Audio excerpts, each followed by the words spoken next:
Josh is referencing the 1961 movie The Misfits. I just watched it for the first time a couple nights ago, so you should all check that out. Yeah. Yeah, Annie, go ahead. We'll get started. All right. Good morning. I have myself, Annie, Kathy, Andrew Chorney, Ann Hughes, Diana Mineta, Dylan Jacks, Emmy Bristow, Eric Dixon, Ethan Redfern, Jamar Galbraith, Jason Hauser, Hyla Leonards, Matt Lotzenhauser, Melissa Fisher, Sarah Bell, Violet Plummer, MCAT, and Paul Filicetti. And it looks like we have Commissioner Vero, Commissioner Slotnick, and Chris Lounsbury in 206. Did I miss anybody? No, sounds good. Okay, is there any public items not on the, or comment on items not on the agenda? Okie dokie, we'll move on to the consent agenda. Any public comment? Consent agenda items 1 through 4. Would you? Seeing none, then I would move that we approve the consent agenda. Second, again, any public comment? Okay, all in favor? Aye. Action items, Eric Dixon. Gravel pit. Yes, good morning. Look, when I was putting this together the other day, I couldn't believe that it's been since July of 2019 that we've been working on this, but working with, county and Forest Service process, I guess it took a little while. So this is for our Barber Creek Pit up between Sealy and Condon. We've operated this as a stockpile location for many years, and this is on a Forest Service parcel. Back in July of 2019, we met with them to discuss the option of establishing a gravel pit in the area for both our benefit and potentially theirs. And since we had this stockpile location existing, they offered a 5-acre expansion area on that parcel right at the intersection of Barber Creek Road and Highway 83. So we've been working since then to determine if we had good material, which we've determined that we do have good material there, and then worked out the site management plan. And ultimately this agreement that they have is a little misleading when you look at the title. It's called the Contract for the Sale of Mineral Materials. And I guess with the Forest Service, they just have limited flexibility in how they term their agreements. So we are not actually purchasing any material out of there. They put the value on the material that we're looking at about $100,000, but we are getting that fee waived. And in exchange for that, we are providing them about 20% of the material that's going to be crushed in that site so that they have a gravel source for their needs in the area. And of course, it's a good location for us. We annually put about 1,000 yards of material in there, primarily for sanding material. So when we do that, we have to take a few days to use our crew and some of the Sealy crew to haul material from, probably Fawn Creek in Sealy Lake. So it's not a huge inconvenience, but having a source on site, we can crush up there once every 4 or 5 years for a month or so and get all the material that we'll need for that 4 or 5 year period. So it's just a little more efficient for us to have that site in the area, and definitely a benefit to be working with the Flathead National Forest. They've already talked about the potential for when this site is played out that we can either continue an expansion or potentially look at another site. So we're on a good track to keep a gravel source in the Condon area for a very long time, working with the Forest Service. So we would recommend that the contract be signed so that it can essentially operate as a permit for us to crush material in that site. Hey, Eric, what's the crushing situation? Do you have a crusher up there? Is it the 70-year-old crusher that we always hear about? Yeah, we've never moved it that far, so I hope it would survive the transport. But yes, it is our standard portable crusher that we move from Miller Creek to Hayes Pit to Fawn Creek. So it's the one that we have now. Yes. That Wow. Someday we need to replace. Yes, So, someday. Bubble wrap, taking it up to 80. We be very careful while we're moving it that far. Yeah. Well, good luck. And what's the mountain called? Of material? There was a name for it, but I forgot. I'm sorry, The mountain of material that's there has a name for it. Mountain? It's called Mount something and oh, yeah, I can't remember what Joe called it on site. Yeah, I can't remember what it was either. That's a local term that we're not privy to. Mount Gravel, right? Well, I would move that we approve the chair to sign the agreement with the Forest Service. second. Is there any further comment? Okay, all in favor? Aye. All right. Thanks for chasing us down for multiple years, Eric. Sure, glad to. Thank you. Thanks, sir. Matt Lotzenizer. Barracks at Fort Missoula. It's exciting. Okay, good morning, Commissioners.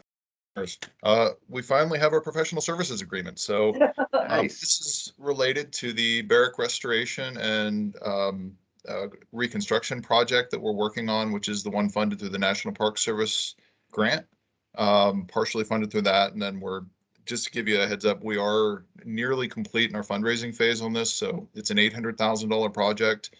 We've raised a little over 781,000 at this point. So we're within the finish line now, which is great.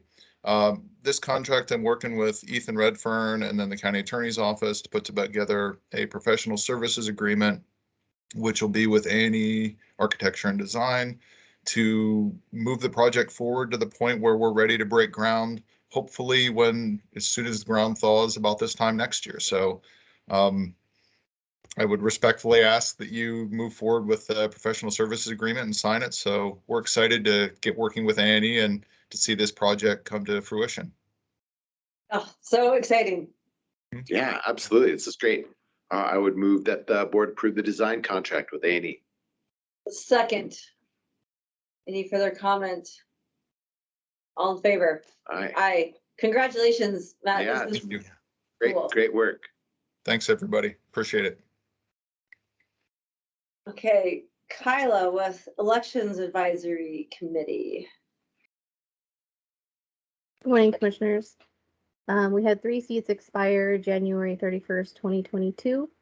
Travis Hoffman, the current ADA representative seat, submitted a letter of interest and is eligible for reappointment. Kathy Nygaard, the alternate seat, submitted a letter of interest and is eligible for reappointment. Madison Morgan, who is the student rep, did not submit a letter of interest.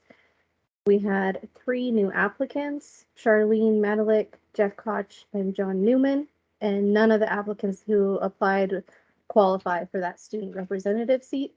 So there's 2 seats to fill, the ADA representative seat and the alternate seat. So can we just leave the student rep seat open? Is that just how that works? Yes, we left the student seat open. It's open for applicants until filled. Okay. What's that? Find applicants that qualify. Sarah Renfrey. Does she, I wonder if we sent her a Kyla, maybe you could send her a specific notice she could share with her students directly, because that's kind of a Oh, target-rich environment. Those are people Yeah. who are into this kind of thing, or that might get us somebody. Of course. Yeah, thanks. Yeah, why would, I'm on this board in a ex officio, non-voting sort of way, and Travis is fantastic. Hopefully he can reappoint him, and Kathy as well. Yeah, That would be my motion.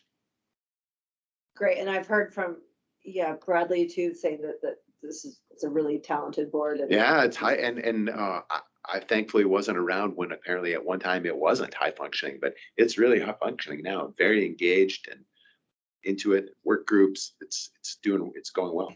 And then the other 3 applicants seem great as well. So if we can just encourage them to still participate, Kyla, in this letter, and Yeah, appreciate them. they're welcome to come to Stepping up. meetings. Listen in. Yep, make sure to note that in the letters. Thank you. Thank you. Well, I second that. Is there any further comment? Travis Hoffman, Kathy Nygaard. Anne, did you have something? Commissioners, I might suggest too that we ask Dr. Christina Barsky to, Yeah, Oh. perfect. she might be a good person to, Yeah, Kyla, there you go. Yeah. Put her in on it too. she chairs the, Great. Thanks. Yeah. Great idea. Yeah, she was on the news last night about elections. Yeah. She's a smart cookie. Yeah. Okay, all in favor? Aye. Aye. Thank you so much. Kyla, again, Library Board of Trustees. Sure. Just a little bit of background on the vacancy. Becky Moschbacher resigned, leaving a regular seat open.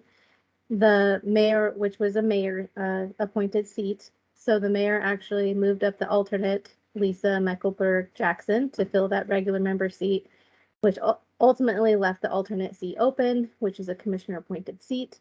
We had one new applicant, Randy Tangelin. So the motion would be to appoint Randy to fill the remainder of the vacant term through June 31st, 2022, and then to just be reappointed to a new 5-year term through June 30th, 2027 to the Library Board of Trustees. Okay, so that she doesn't have to file or do anything. She's just appointed and then is automatically reappointed. Yeah, And- when they're these short terms like that, that's how we advertise it. We checked in with Honor and she agreed that would be a good way to advertise for this short vacancy. And Randy was the only person who applied. Correct. And she was really talented. She's Yeah, a doctor from Texas, correct? I don't think I was in on the call. She is awesome. Can't remember what her background is. I remember seeing a schedule and I wasn't able to go to the meeting where we were interviewing Phil Condon for a board position. Do you remember what He that was? rescinded his application. Did? Huh. Yes, he had commitments that conflicted with the regularly scheduled library board appointments for the foreseeable future. So he didn't want to commit to something That's he too knew he bad. wouldn't be able to attend. Yeah, he would have been a great board member. Okay, well, I would move that we appoint Randy Tanglin to the seat. Second, any further comment? All in favor? Aye. Aye. Thank you. Thanks so much, Kyla. Yeah, thanks a lot, Kyla. She needs to get the cat hair roller for all the cat herding. He's- I like that. The board appointments? The board Yeah. appointments, it's amazing, that. Kyla. Thank you so much. Correspondence, we have a letter to Larry Anderson. That's on. Oh, fantastic. Diana, yeah. Do you want to speak to this? Sure, Commissioners, I can speak briefly to it. This is as you know, a letter responding to an email from Mr. Larry Anderson on the topic of electric vehicles and renewable energy, and the county's approach to and position on those topics, especially in the context of our 100% clean electricity goal. And just to be brief here, that his inquiry had raised a number of concerns about the viability of electric vehicles and the environmental impacts of batteries and renewable and solar and wind systems in their manufacturing and disposal. And the response acknowledges that there are real environmental impacts of those technologies, but points out that they are really dwarfed by the environmental impacts of the alternative, which is fossil fuel power plants and gasoline and diesel vehicles. And so, of course, that's why the county has established the 100% clean electricity goal. So that's it in a nutshell. Happy to answer questions. Well, thanks for putting this together. It was a great letter. It was I really appreciate it. I appreciate Larry commenting or asking or sharing his concerns as well, but your response was fantastic. I was wondering, is there a way that we can even share this? I guess asking, I don't know. Could ask Larry.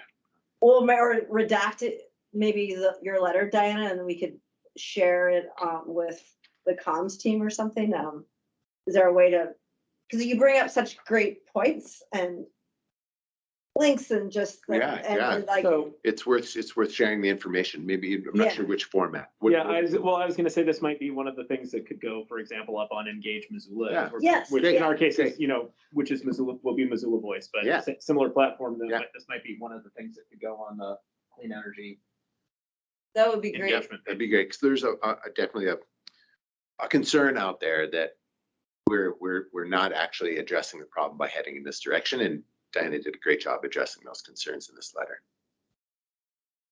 So we'll, how do we do that? So we'll, We just, Allison will take care of it. Allison will do it. Okay. We'll do it. Okay. They're working on getting that platform up, and so. Okay. Great. That as we. Okay, Great, Perfect. yeah, thank you. thanks, Diana. Great, thank you. And then support for incorporating language of equity, inclusion, and respect for human diversity. Yeah. Go ahead. I need some background in this. Where are we incorporating this line? So this actually is a letter at your request. This was the letter of support for Rob Watson. Oh, perfect. Got it. That's all I And needed. for the, Great. for the state committee that was adopting. Yep, The yep. use of the word equity into. Yep. The code of ethics for Perfect. education. Thank you. But I don't know if Jamar had, and or Allison might have things they want to share, because they wrote the letter, so. Yeah, I have not seen this letter. Have you seen it? Didn't we see a draft? You did it at one point, but yeah, I Yeah, don't know if they're, that they might be on. yeah, Jamar is on. Jamar, or, Anne, can someone put the letter up? That's possible. Is that If possible? it's not, I trust. Anne can probably work on putting it up, maybe. I think that's what she's doing, and then maybe. I can put it up, and just FYI, Allison is not on the call. She's covering another meeting. Emmy Bristow is on the call, and so your request to incorporate the information in Missoula County Voice, I'm sure, has been noted by her on the prior letter. Wonderful. Thanks, I Emmy. will- Thank you. Thank you, I will Amy. type down and leave it to Jamar, and I will bring the letter up. Good morning, everyone. No, I don't have too much to add here while Anne brings up the letter. I just am thankful and appreciative that the Board of County Commissioners wanted to offer this letter of support for the work that's done around justice, equity, diversity, inclusion, specifically within the educational sphere and sector. Yeah, that's all that I have about that. But and also a big shout out to the communications team and Allison and Emmy for their. Are you seeing it, everyone? Yes. Yes. And it's a great letter. I just had the chance to read it also. Is it large enough? Yes. Or you can make it a little bigger.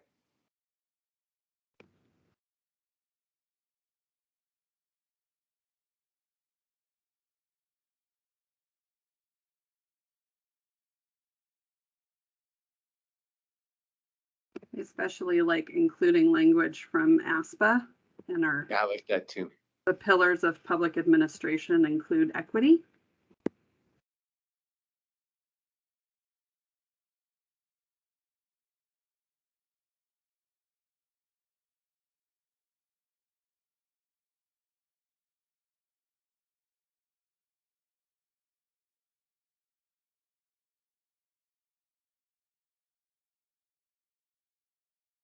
And the use of the example is great.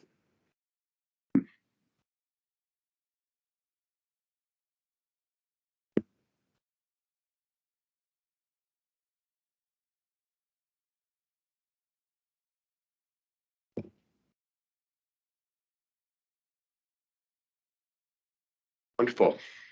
Thank you so Yeah, much. thanks so Jamar. much. Thanks, Jamar, and thanks, people. And comms. So, and that was being sent to Dr. Watson as well as the board. Great. Great. So fantastic. Discussion items. Don't think we have any right now. Okay, upcoming events and invitations. You have Mako next week, so you'll be out of the office during the can't first believe part of the week. Wow. Wow. And tomorrow what time are we doing? 9. Tomorrow? Here. 9. To 11. Yep, fantastic. So, Scones with Chris. Scones with Chris. love it. I Do love it. you like scones? I love it. I can take on the scone purchasing this time. Okay, well, but I think only we if you just like call this scones. If you scone. don't like scones. You can have the pastry of your choice. I say I like food, so Oh, if right, food food, arrives, yeah. I'll probably eat some food. All right. Great. Okay. How about that? So. Okay, everyone. Sorry you're Thanks, missing everybody. Scones with Chris. It's gonna be Which good. I think is what I'm gonna call my television show. I like it. I like it. Scones with Chris. That is a good, That's that a is good a name for my really TV good, show. you just coined it. Excellent. Say, I think Perfect. it could also have to be